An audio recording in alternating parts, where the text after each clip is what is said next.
नमस्कार सर्वांना.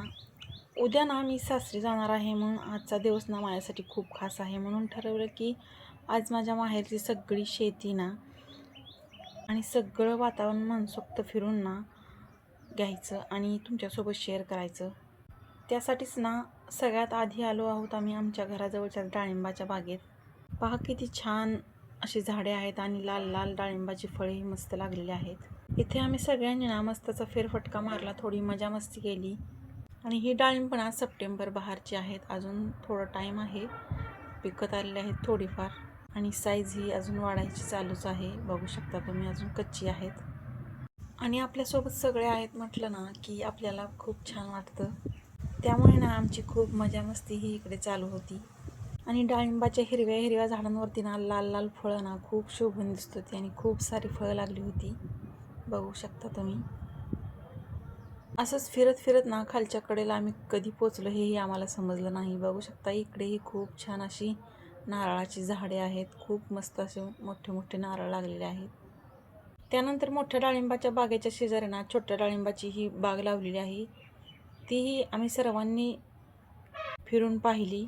आणि ही छोटी छोटी झाडंसुद्धा ना खूप छान वाढ घेत होती. आणि बाग छोटी असो किंवा मोठी असो, प्रत्येक बागेचं ना एक वेगळंच असं सौंदर्य असतं. त्यानंतर आम्ही ना घराकडे निघालो. माहेरच्या ना प्रत्येक कोपऱ्यामध्ये ना आठवणी भरलेल्या असतात, बरोबर ना. त्यानंतर इकडे घराकडे बघा, खूप छान असं निसर्गरम्य वातावरण आहे. आणि हे आहे माझ्या माहेरचं घर.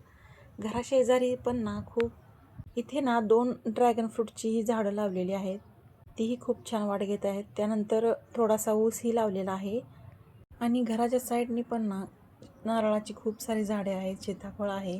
दिवस मावळतीला चालला होता, त्यामुळे ना खूप छान वातावरण झालं होतं. इथं ना घराच्या समोर लिंबाचं पेरूचंही मोठं झाड आहे. गावाकडे ना हे असंच असतं, प्रत्येक फळ ना आपल्या शेतामध्येच असतं आणि आपल्या शेतातलं खाण्याची चव ना काही वेगळीच असते. घराच्या समोर पण ना खूप छान अशी फुलांची झाडे, आंब्याची, नारळाची खूप सारी झाडे आहेत. आणि दारामध्ये ना झाडे असले की ना आपलं मन नेहमी प्रसन्नच राहतं. आणि सगळं इतकं हिरवंगार असलं ना की मन नेहमी फ्रेश राहतं. त्यानंतर घराच्या खालच्या साईडला ना तिकडेही शेत आहे. त्या अगोदर ना हे आहे माझ्या भावाचं औषधाचं दुकान.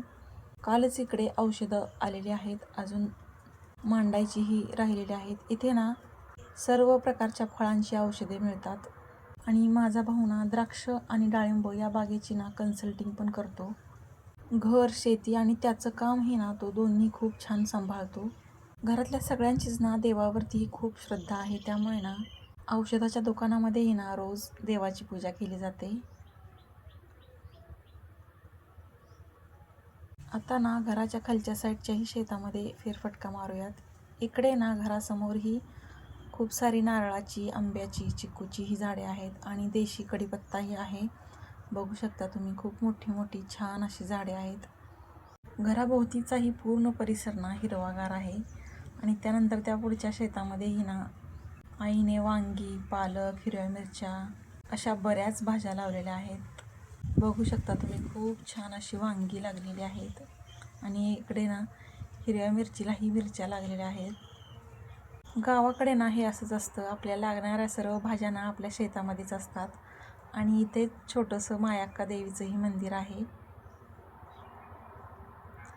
त्यानंतर इकडे ना जनावरांसाठी मका लावलेली आहे. इकडे मोठी मका आहे आणि इकडे छोटी. ही मोठी संपेपर्यंत ही छोटी मका ही मोठी येईल अशा नियोजनाने लावलेली आहे. आणि चला आपण आता जाऊया द्राक्षीच्या बागेमध्ये. ही आहे माहेरची द्राक्षीची बाग. बघू शकता तुम्ही आतूनही खूप मोठे मोठे छान असे द्राक्षीचे घड लागलेले आहे. अक्षरशः झाडे ना द्राक्षींनी लखडून गेलेले आहेत. खरंच शेती दिसायला सुंदर असते, पण त्यामागे ना खूप कष्ट असतात. बघू शकता तुम्ही, एक एक घडही किती मोठा आहे. प्रत्येक शेतकऱ्याने केलेली मेहनत आणि शेतकऱ्याला जर वातावरणाची ही साथ भेटली तर तो कधीच मागे राहणार नाही, हो की नाही. आणि द्राक्षीमध्ये ना ड्रीपच्या जागेला थंडावा नेहमी टिकून राहावा ना, यासाठी इथे बग्याचही अंथरून ठेवलेला आहे. द्राक्षीच्याही बागेमध्ये फेरफटका मारून ना मनाला खूप समाधान वाटलं. आम्ही शेतामध्ये फेरफटका मारायला आलो होतो आणि इकडे ना भावाचं द्राक्षीला फवारणीसाठी औषधही बनवायचं चालू होतं आणि मग त्याने द्राक्षी फवारायचीही चालू केली. आजचा हा दिवस ना माझ्यासाठी खूप खास होता. माहेरची शेती, माहेरचं वातावरण आणि सगळ्यांसोबत घालवलेले प्रत्येक क्षण, हे सगळं ना कायम लक्षात राहणारं होतं. उद्या परत सासरी जाणार, पण या आठवणी कायम सोबत राहतील. तुम्हाला हा व्हिडिओ आवडला तर लाईक आणि चॅनलला सबस्क्राईब करा.